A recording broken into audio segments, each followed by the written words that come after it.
결혼한 지 40년이 된 부부가 있었습니다.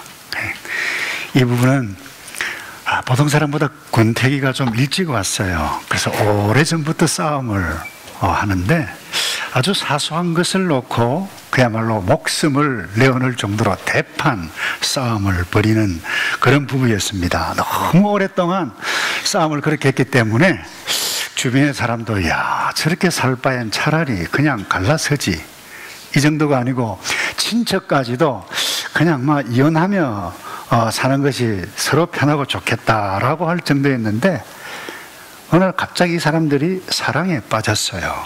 정신없이 사랑에 빠졌어요. 그래서 놀래가서 사람들이 이렇게 보니까 두 사람 다 치매가 걸렸다는 것입니다. 여러분, 어떤 부분은 이렇게 치매가 걸려야 사랑을 할 수도 있습니다.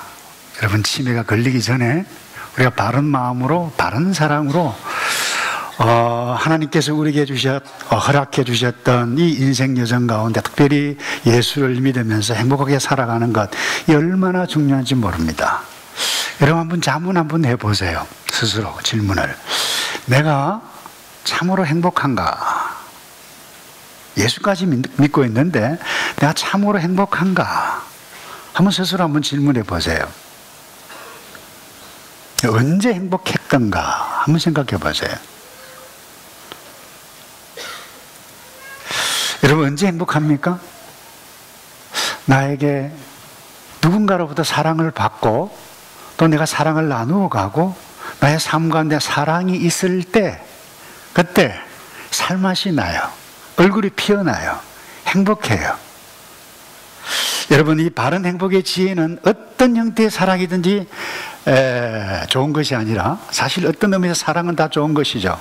청년 남녀 간의 로맨틱한 사랑, 추운 겨울바다에도 춥지 않다고 둘이 있으면 시간 가는 줄 모르고 얼마나 아름다워요. 그런가 하면 참되지 않아도 친구 사이의 그 우정, 그건 아름다운 것입니다. 그러나 여러분, 정말로 바른 행복을 누려가려면 성경적인 사랑을 해가야 돼요.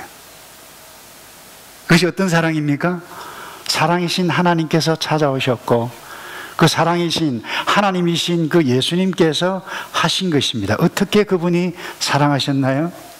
오늘 말씀에 보면 자신을 들여서 희생적으로 사랑을 하셨고 우리에게 주셨어요. 13절 보세요. 사람이 친구를 위하여 자기 목숨을 버리면 이에서 더 큰 사랑이 없다.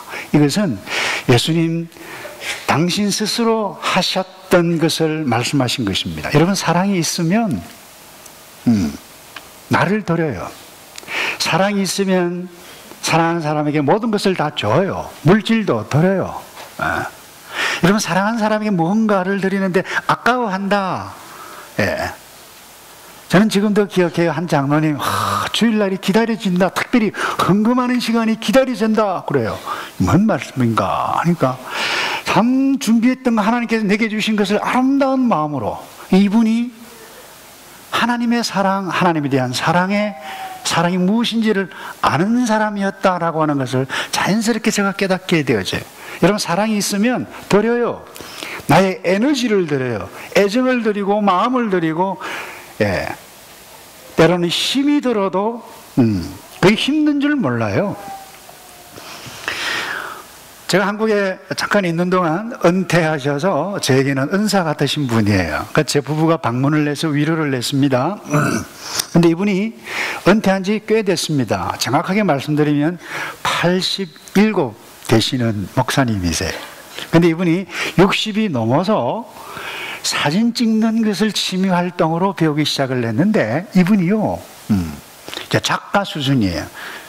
그래서 작가협회 사진이 이렇게, 그 다음에 콘테스트에도 이렇게 올라올, 등수에 올라올 그런 작가라고 해도 좋은 분입니다.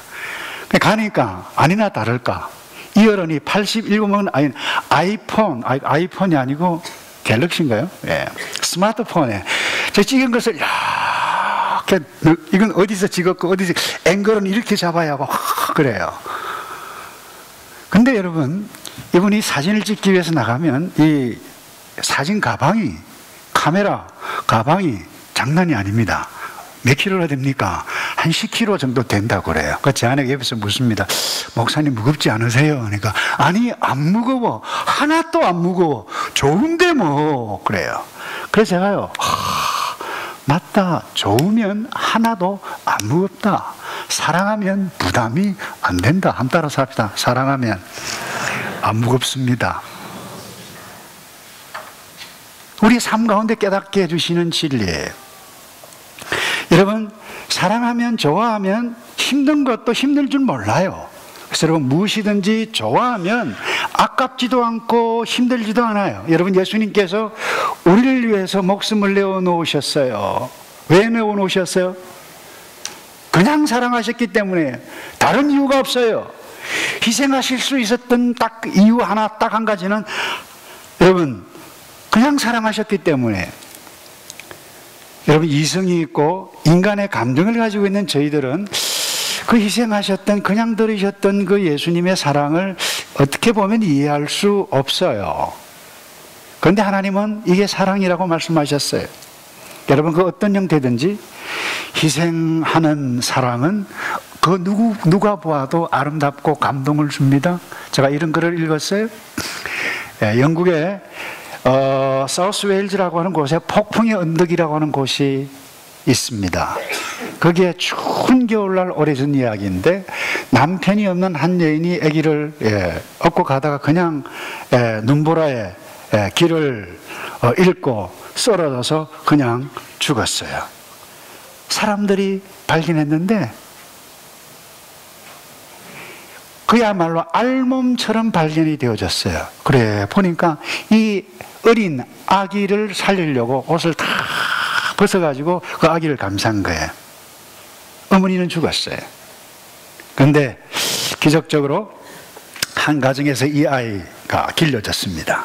더 감동적인 것은 이 사람이 훗날 1916년 영국의 수상이 되는 아들이 됩니다.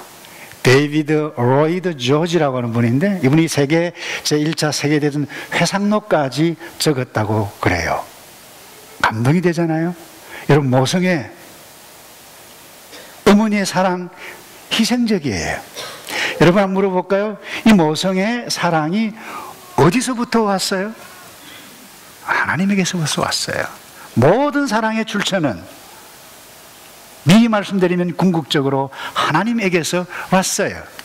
자기 자식이기 때문에 희생하는 어머니의 사랑이지만 이 모든 사랑의 근원은 아버지께 하나님에게서부터 왔어요. 여러분, 요한일서 4장 8절을 기억하시나요? 이렇게 말씀이 기록이 되어져 있는데요. 사랑하지 아니하는 자는 하나님을 알지 못한다. 사랑하지 아니하는 자는 하나님을 알지 못한다. 왜냐? 하나님은 뭐라고요? 사랑이시기 때문에. 서울 사랑의 교회를 방문해 보신 적이 있나요? 옥 목사님 계실 때 제가 방문한 적이 있는데, 딱 가면 하나님은 뭐라고요? 사랑이시니라. 한번 따라서 합시다. 하나님은 사랑이시니라. 여러분, 사랑의 궁극적인 근원은 하나님이세요. 그런데 성경은 경고를 합니다. 그 어떤 형태이든지 사랑이 아닌 그 어떤 미움의 형태는 어두움이에요. 빛이 아닙니다. 어두움이에요. 그래서 이 미움의 행위를 하면 하나님의 뜻으로부터 점점점 멀어져 가요. 그래서 사도 바울도 경고했어요. 말세가 되면 하나님께서 원하시는 사람이 되려고도 하지 않을 것입니다. 쉬운 번역이에요. 다른 사람에 대한 사랑도 없고 그랬어요. 용서도 없고 나쁜 마음을 일삼으며 절제하지 않으며 그 다음에 잔인하며 그랬어요. 얼마나 잔인한지 몰라요. 예수님께서 다시 재림하시기 시간이 점점 가까우면 가까울수록 더 잔인해져요. 선한 것을 싫어할 것이라고 경고를 하고 있어요. 그래서 여러분, 이 미움은 어디에서 왔느냐? 악한 영에서 왔어요. 사랑은 하나님 아버지에게로 왔어요. 여러분, 미움은 악한 영 마귀에게서부터 왔어요. 여러분, 미움의 형태가 아주 다양하게 나타나죠. 어떤 형태로 나타나요? 미움의 형태? 잘 모르시나요, 여러분? 한 번도 나는 미워하지 않아서 난 그거 잘 기억이 잘 안 납니다. 이제 그러십니까, 여러분? 예. 제가 가르쳐 드릴까요? 예. 비방합니다. 비판해요. 의심합니다. 예. 여러분, 그리고 정죄합니다. 이런 모든 것들은 미움의 다양한 형태입니다. 여러분, 이것이 심화가 되면 살인을 불러옵니다. 그렇기 때문에 살인의 원조가 악한 영, 마귀라고 하는 것을 우리는 반드시 알아야 돼. 그래서 사랑의 궁극적인 출처는 아버지 하나님, 미움의 궁극적인 출처는 악한 영. 그래서 여러분, 어쨌든 우리가 이 미움은 어둠에 거하는 것이구나. 어둠을 빛에 거하신 아버지께서 오셔서 우리를 사랑하셨어요. 그 사랑이 우리에게 있어요.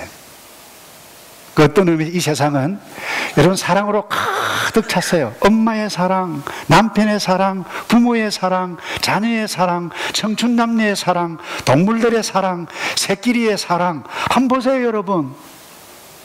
짝이 다 있어요. 얼마나 아름다워요. 근데 어머니의 사랑도 하나님에게서 나왔지만, 이 모든 사랑이 하나님 아버지에게서 나왔지만, 이 예수님께서 하신 사랑과는 차원이 다르다라고 하는 부분. 모성애는 죄송합니다, 내 새끼니까 사랑해요. 그러니까 다른 자식 미워하기까지 하면서 내 자식을 사랑합니다. 그러나 하나님의 사랑은 그것이 아니에요. 모두 사랑하셨어요. 우리로서는 이해가 안 돼요.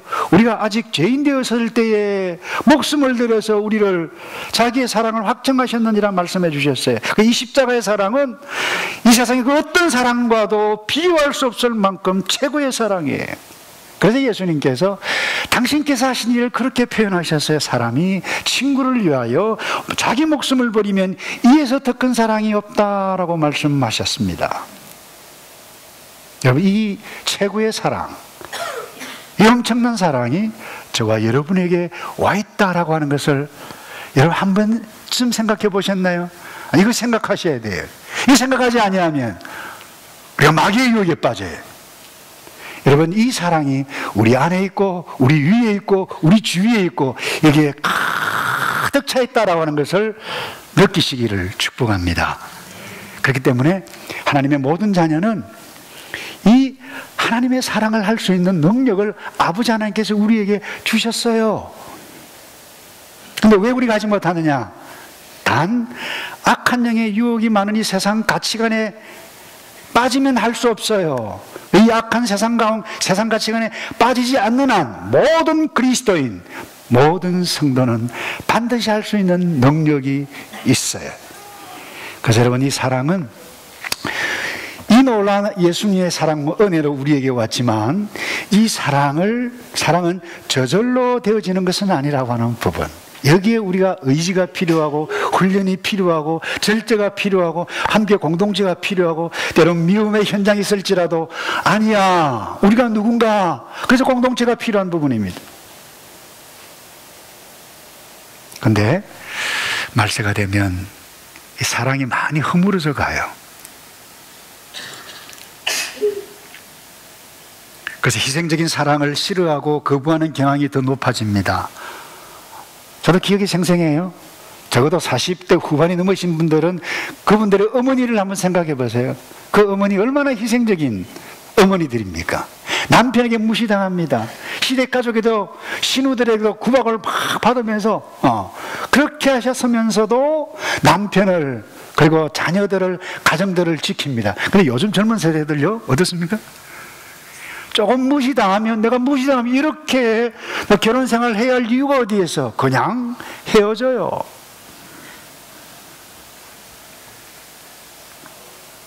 여러분, 무시당하면서 가정을 위해서 자신을 희생하는 그 어머니, 그런 어머니들 때문에 여러분들이 여기에 계시지 않았었어요? 저는 서양 어머니 잘 모르겠어요. 적어도 우리의 어제의 어머니들, 희생하는 어머니의 사랑, 그 사랑 때문에 저와 여러분이 여기 있지 않았어요?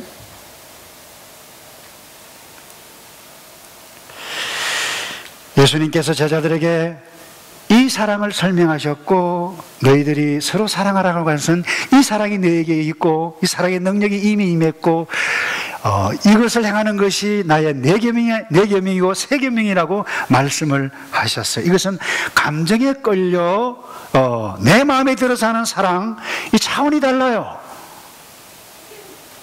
의지적인 사랑이에요. 그래서 기독교의 사랑은 의지적인 사랑, 언약적인 사랑, 말씀에 의한 사랑, 약속에 의한 사랑이지 좋아서 로맨틱한 사랑 아니에요. 물론 그 가운데도 로맨틱한 사랑이 있어요. 여러분들이 예수 그리스도의 사랑을 느끼고 이 예수 그리스도의 사랑을 말하고 이 예수 그리스도의 사랑을 여러분 온몸으로 느껴가며 행복해가는 저와 여러분 되기를 축복합니다. 그런데 어떻게 사랑하셔서 예수님께서 우리에게 친구로 오셨다고 그랬는데요, 여러분이 보통 친구가 아니라 특별한 친구 관계로서 우리에게 사랑으로 찾아오셨어요. 여러분 15절인가요? 이런 말씀이 있죠. 이제 내가 너희를 더 이상 종이라고 부르지 않겠다. 종은 주인이 하는 일을 알지 못한다. 방금 전에 나는 너희를 친구라고 불렀다. 왜냐하면 내가 아버지께 들은 것을 다 너희에게 알게 하였기 때문이다. 여러분, 예수님은 제자들을 종으로 부르지 않고 친구로 다가오셨어요. 그 이유가 무엇인지를 설명하셨죠. 그 이유가 무엇인가요? 종은 주인 시키는 것만 해요. 종은 주인이 어떤 마음을 가지고 있을까? 종 그 자체는 이해할 수 없어요. 그런데 차원이 달라집니다. 주인이 종의 주인으로 딱 오게 되어지면 종이 주인의 마음을 알아요. 이 종이 주인의 뜻을 알아요. 이런 관계로 내가 너희에게 이런 친구로 찾아왔다 라고 하는 의미입니다. 기억하세요? 아브라함을 하나님은 나의 친구라고 그렇게 성경에 표현하고 있습니다. 놀라운 관계입니다. 여러분, 아브라함은 다른 사람이 알지 못했던 놀라운 하늘의 비밀을 알았습니다. 소돔과 고모라를 심판하겠다 세상 사람들은 몰랐습니다. 그런데 아브라함은 알았어요. 왜요? 친구였기 때문에. 친구였기 때문에. 그래서 여러분, 이 종이 모른다, 주인이 종에 대해서 알게 하는 것, 이걸로 신학적으로 리빌을 한다. 이 계시라고 하는 것입니다. 그래서 우리는 이미 아무것도 몰랐는데 예수님께서 오셔서 계시해 주셔서 계시해 주는 것만큼 우리는 알 수 있는 이 특별한 친구 관계에 있다라고 하는 부분. 그래서 우리는 예수님의 뜻까지 비밀까지 서로 아는 친밀한 관계로 사랑하셨어요. 보통 관계가 아닙니다. 여러분, 오해하시면 곤란합니다. 예수님 우리 친구잖아. 친구는 어떻습니까? 말로 쳐. 그러잖아요. 친구인데 자식 괜찮아. 여러분, 착각하면 안 됩니다. 예수님을 그런 친구 관계로 오해하시면 곤란해요. 여러분, 함께 막 먹는 친구의 개념이 아니라고 하는 부분입니다. 그래서 성경의 이 원래 이 히브리 문화, 이 성경의 문화의 이 친구의 개념은 왕의 친구들이라고 하는 컨셉이에요. 친구는 친구지만 예수님은 왕 중의 왕이신데 그 왕이 낮고 천한 아무것도 모르는 나에게 찾아오셔 친구로 오신 특별한 관계, 영어로 표현해 죄송한데 이너 서클이라고 하는 말이 있어요. 사람들이 많이 있지만 그 가운데 핵심 주군이 있고 주군 각각의 곁에 있는 그 왕의 이 기사들 말이죠. 이와 같은 이너 서클을 같으니까 이 사람들밖에 몰라요. 이런 독특한 관계를 가지고 있는 친구 개념이 예수 그리스도와 나와의 관계라고 하는 부분. 너희네 이런 친구 개념이 아닙니다. 여러분, 오해하시면 곤란합니다.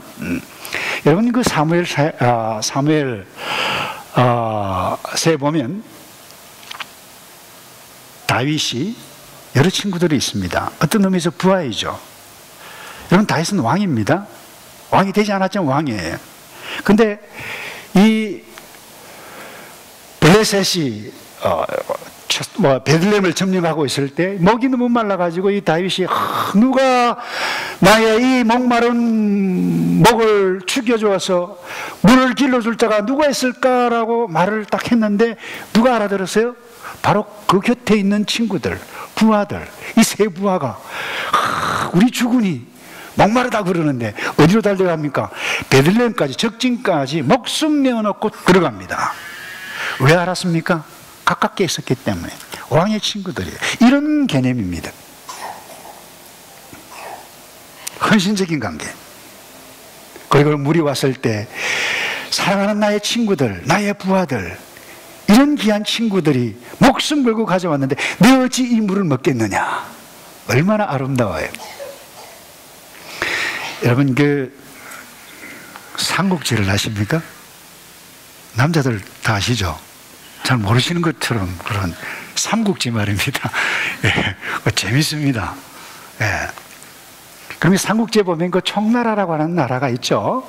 그게 주군, 유현덕, 유비라 그러죠. 그 다음에 관우가 있고 장비가 있어요. 이분들은 친구입니다. 도원의 결이 아주 유명하죠. 우리가 날 때는 다 달리 태어났지만 우리가 갈 때는 다 함께 가자. 와, 여러분 보세요. 친구 관계이지만 유비는 그들에게 있어서 뭡니까? 주군입니다. 이런 관계예요. 비밀을 알아요. 피로 함께 나누었어요. 여러분들이 한 그 스토리, 삼국의 스토리를 이야기하면 이 유비가 관우를 데리고 전쟁을 치러 나가기 위해서 서주성을 장비에게 맡깁니다. 서주성을 잃어버리면 곤란하다. 막내야, 너 제발 술 먹지 말고 폭행하지 말고 제발 잘 지키고 있어라. 네, 형님 걱정하지 마십시오. 결국 갔다 오니까 죄송합니다. 그놈의 술 때문에, 이상한 나쁜 사건 때문에 적토마를 탄 여포에게 서주성을 함락당하고 맙니다. 얼마나 화가 났습니까? 그럼에도 불구하고 형님 볼 면목이 없습니다. 그러나 함께 안아가는, 이런 보세요. 이런 왕의 친구들, 이런 컨셉이 오늘 본문에 성경에서 말하고 있는 개념이라고 하는 것. 여러분, 그분은 우리의 주군입니다. 아니, 왕 중의 왕이십니다. 그분이 우리의 친구가 되었다라고 하는 것은 얼마나 놀라운 신비인지 모릅니다. 단순한 친구가 아니라고 하는 부분입니다. 그런데 또 하나, 여기에 친구의 의미가 또 있습니다.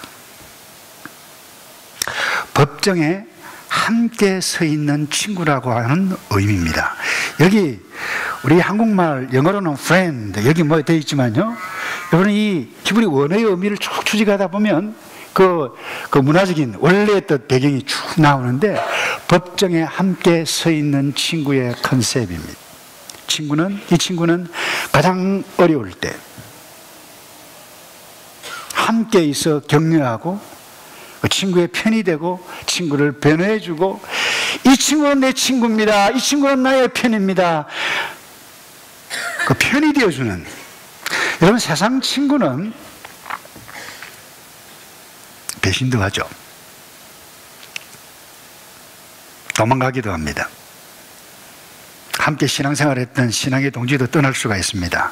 그런데 오늘 예수님께서 말씀하시는 이 친구, 아니 우리에게 특별한 친구의 관계로 찾아오신 그 사랑의 개념은 그런 개념이 아닙니다. 예수님께서 여러분 그야말로 가장 불리하고 정죄당할 그 위기에 있을 때까지라도 함께 법정에 서주는 그 친구. 와, 여러분 이 친구가 있어요. 이 친구가 누구라고요? 예수 그리스도, 하늘을 여신 그분.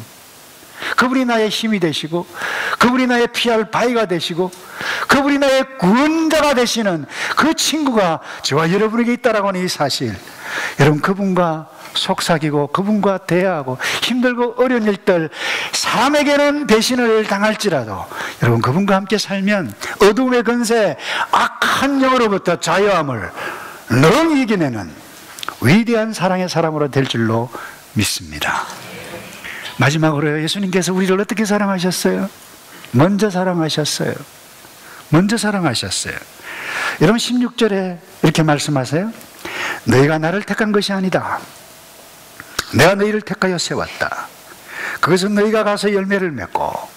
자, 내가 너희를 택한 것과 택했는데 그것은 너희가 가서 열매를 맺고 너희 열매가 항상 있게 하기 위해서다. 그래서 내 이름으로 구하는 것은 무엇이든지 아버지께서 너희에게 주실 것이다. 여러분, 예수님께서 제자들을 먼저 부르셨습니다. 오늘 본문에는 선택하셨다고 그랬어요. 그리고 먼저 사랑하셨어요. 여러분, 하나님께서 우리를 먼저 부르시고 먼저 사랑하셨습니다. 이게 너무 중요해요. 한번 따라서 합시다. 이게 너무 중요합니다. 어떻게 하셨다고요? 하나님께서? 먼저 사랑하셨다니까요. 여러분, 요한복음 13장에 보면 사실 이게 오늘 이 본문은 고별 설교 마지막 설교입니다. 굉장히 중요한 시점에 있어서 제자들에게만 주셨던 이 핵심적인 메시지입니다. 그 와중에 이 제자들과 함께 이 식사를 함께하는 도중에 갑자기 예수님께서 무엇을 하셨어요? 뭐 하셨죠? 예, 수건을 탁 허리에 두르시고 그다음 뭐 하셨습니까? 찬양 잘하셨는데 뭐 하셨어요? 잘 모르세요? 예, 대야를 들고 오셨어요. 발을 씻으셨어요. 왜 하셨어요? 예수님께서 식사하는 도중에 제자들 발냄새 때문에 도무지 못 참아가지고 이 자식들 말이야, 좀 발 좀 씻지, 이게 뭐야?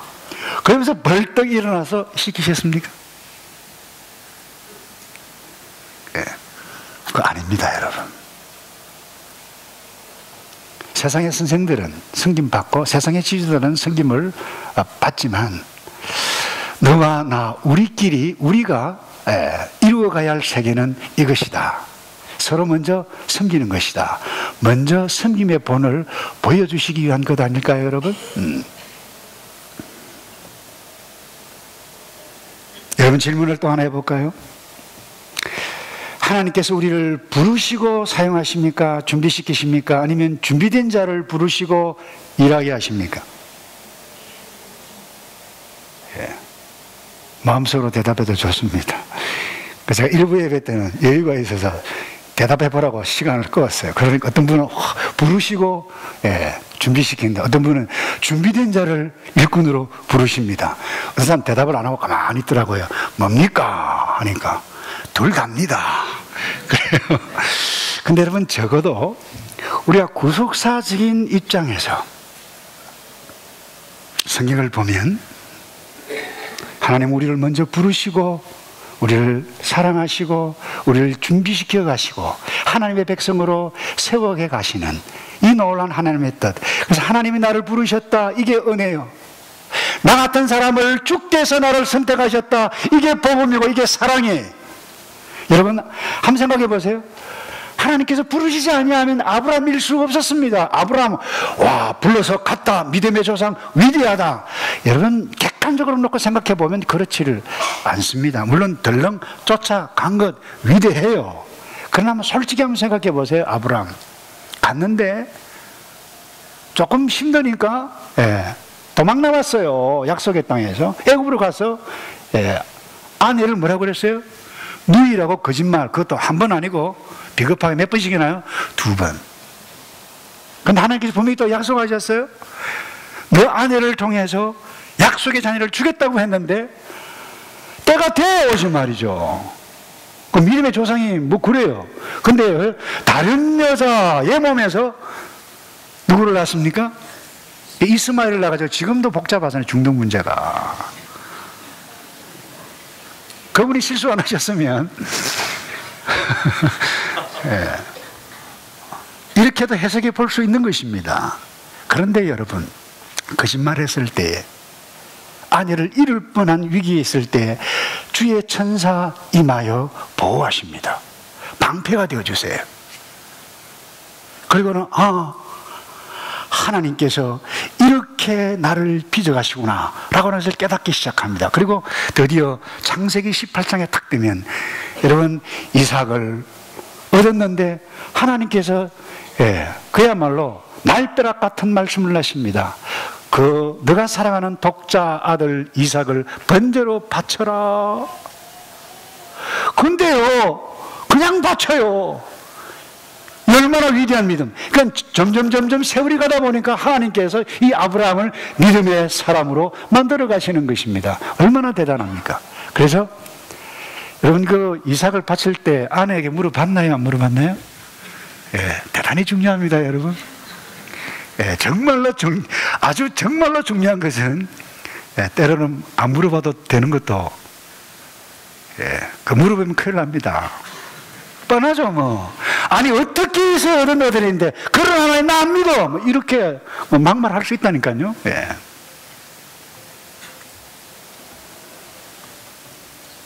여러분, 하나님께서 모세를 보세요. 바울을 보세요. 베드로를 보세요.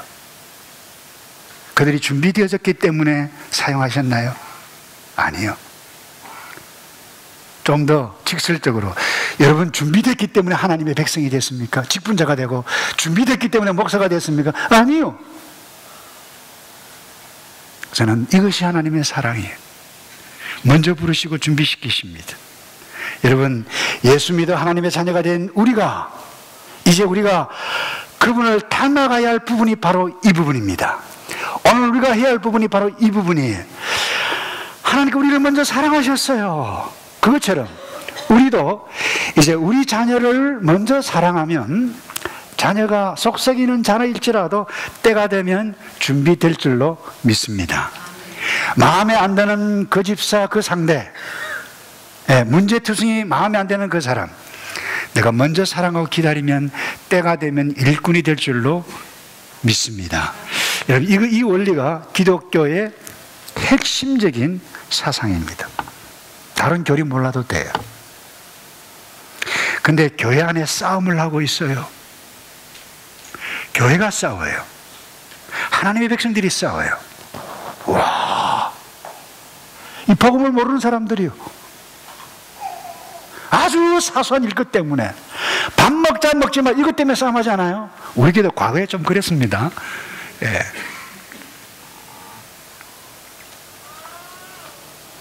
왜 예수님께서 이 고별 설교 중에 서로 사랑하라고 말씀을 하셨습니까? 오늘 말씀하고 있어요. 그것은 말씀에 너희가 가서 열매를 맺고 너희 열매가 항상 있게 하기 위해서라고 말씀하고 있어요. 그래서 내 이름으로 구하는 것은 무엇이든 아버지께서 너희에게 주실 것이다. 놀라운 약속이에요. 내가 먼저 사랑하면 삶의 열매가 어떻게 있다고요? 항상 있다. 할렐루야. 내가 먼저 사랑하면 기도 응답이 활짝 열릴 줄로 믿습니다. 예수님께서 약속하셨어요. 이는 너희에게 열매가 항상 있게 하기 위해서 내가 이 말씀을, 이 계명을 너희에게 주는 것이다. 내 이름으로 아버지께 무엇을 구하든지 다 받게 하려 함이니라. 놀라운 약속을 하셨어요. 그래서 내가 힘든 상황, 어려운 상황 가운데서 정말 어려운 메시지입니다만은 저에게도 여러분에게도 먼저 사랑하라. 그래서 먼저 사랑하면 항상 우리에게 열매가 생산적인 productive한 크리스천 라이프가 일어나요. 쉬운 일이 아니에요. 제가 우스갯소리를 읽었어요. 부부싸움 끝에 남편이 워낙 화가 나가 나가! 그랬어요. 남편이 나가라는데 어떻게 해요? 아내가 힘으면 아내가 나가야지. 그래서 문 열고 탁 나갔는데 금방 또다시 들어왔어요. 왜 들어왔어? 그러니까 이 아내가 가장 소중한 걸 두고 가서 다시 왔다고. 남편이 그게 뭔데? 아내가 씩 웃으면서 바로 당신. 또 부부싸움을 대판하고요, 남편이 도장 찍자, 이혼하자 그랬어요. 그러니까 이 아내가 위자료를 달라고 그랬어요. 남편이 얼마 줘야 되는데? 그러니까 이 아내가 당신을 달라. 여러분 혹시 이 이야기를 들으면서 그 여자 자존심도 되게 없네, 여러분 그렇게 생각할 사람이 있나요? 그 여자 정말 약하네, 줏대 없네, 그렇게 자존심이 짓밟히고 나서도 그런 소리를 할 수 있어? 여러분 아니요. 사람들은 내가 먼저 사랑하는 것 손해보는 일이라고 생각해요. 뭐 남편이 뭐 좀 해줘야, 좋은 게 있어야 가지, 늘리거든요. 예. 여러분 인생이 불행하고, 예수를 믿으면서도 인생이 불행하고 괴로운 이유가 무엇입니까? 사랑하지 않는 마음, 그 마음 때문입니다. 질문 하나 할까요? 혹시 여러분 음식물 쓰레기를 안방이나 그 다음에 침실이 아주 중요한 곳에 두는 사람 있습니까? 대답 좀 합시다. 아무도 없어요. 정신이 성자예요. 예. 근데 돈 주고 산 그 귀한 음식물이잖아요. 그것도 버리면서 마음속에 있는 이 영혼의 쓰레기 쌓아두는 사람은 정말 어리석은 사람 아닐까요? 근데 그것도 영혼의 쓰레기를 끌어안고 삽니다. 끌어안고. 얼마나 어리석습니까? 왜 행복하지 못합니까? 왜 괴롭습니까? 사랑하는 마음, 뭘 버리는 이것은 영혼의 쓰레기라고 해도 좋을 것입니다. 이 마음의 쓰레기를 버리고 내가 먼저 사랑하는 마음을 갖고 먼저 사랑한다면, 여러분 예수님께서 약속해 놓으셨어요. 너희에게 열매가 항상 있게 하기 위해서 내가 너희에게 말한다. 서로 사랑하라. 서로 사랑하라. 이게 새 계명이다. 무엇이든 구하는 대로 다 받을지니 먼저 사랑하라. 이것이 너희를 향한 나의 사랑이고, 이것이 성경의 모든 핵심적인 사랑이라고 하는 것을 우리에게 말씀해 주셨는데, 여러분 이제 열매를 맺어가는 저와 여러분 되시기를 주님의 이름으로 축복합니다. 한번 기도할까요, 여러분? 눈을 감고 여러분 스스로 한번 기도해 보시기 바랍니다. 하나님, 내가 왜 괴롭습니까? 내가 왜 불행합니까? 왜 불행하죠, 하나님? 나의 필요에만 너무 충실해 있지 않았습니까?